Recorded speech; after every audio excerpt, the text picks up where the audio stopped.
Hello again, Shockbit here, and welcome back to the second part of the Commandoverse Briticus reviews. Leave a like, subscribe, all the jazz. In this one we'll be taking a look at Alpha Bro Vortex, sorry. Anyway, Alpha Bravo here is looking rather ravenous on his G1 accurate coloring. I mean, it's not a perfect match. This coloration would have been pretty much a 1-to-1, but I very much prefer these colors to the cartoon model. But because of that, I can't really compare the toy to the cartoon model. Well, not this one. Takara made one in the cartoon colors, but this isn't the Takara Vortex.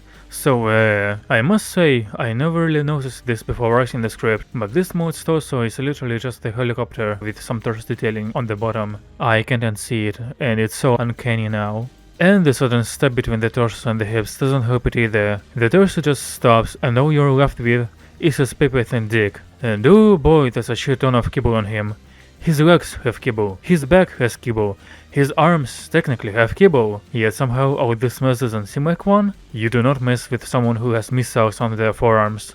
Or well, never mind actually. You can point the ankle kibble forward, and that's my preferred configuration. And the blades on his back are switched, they're like tiny seeker wings. You can do anything with the rear rotor, and nothing you do with it looks out of place. The main rotor is whatever, could have been worse. And I don't think I have the tail fin plugged in the right way. I think it should be like this. But I find if I push it harder in, then it sits better. As mentioned before, because this isn't based on the cartoon model, the true scale and size is up in the air.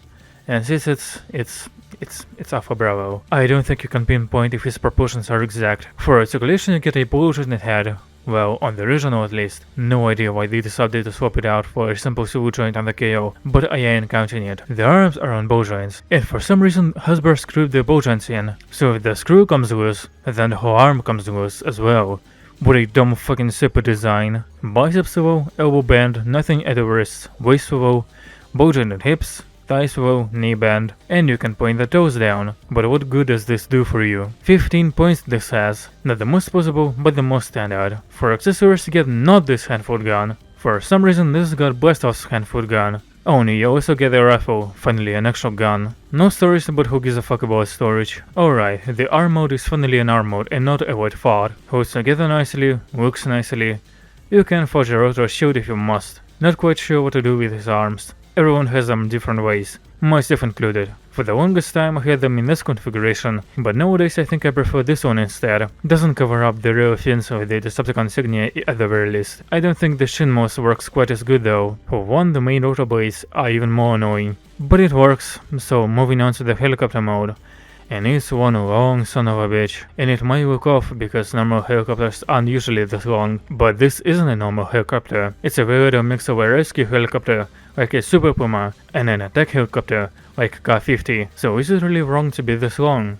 I say no. After all, it's a fictional helicopter of a toy from a line with the gimmick requiring the toy to have specific dimensions, so real life accuracy be damned. You can spin a rotor, but what helicopter mode doesn't let you do that? You could, in theory, plug the rifle on the side, but mine doesn't wanna do it. The hand-foot gun also supposedly doubles as a flight stand, but you really want some extension to make it work. One of Onslaught's cannons is ideal. So, the KO isn't perfect. Shocker, I know. For some reason the rotor hinge is really fragile, and on mine it already has a stretch mark, and on my first copy of the KO it did snap off. How about that for a plot twist? I also did print a unique gun for him, also using the G1 Toy Guns replica as a base, and I'm not sure this one came out all that great. Had to do many things with the base model to make this one. So let's run Vortex through the blade board to see how he stacks up. Starting in the looks category. For accuracy I gave it a 4.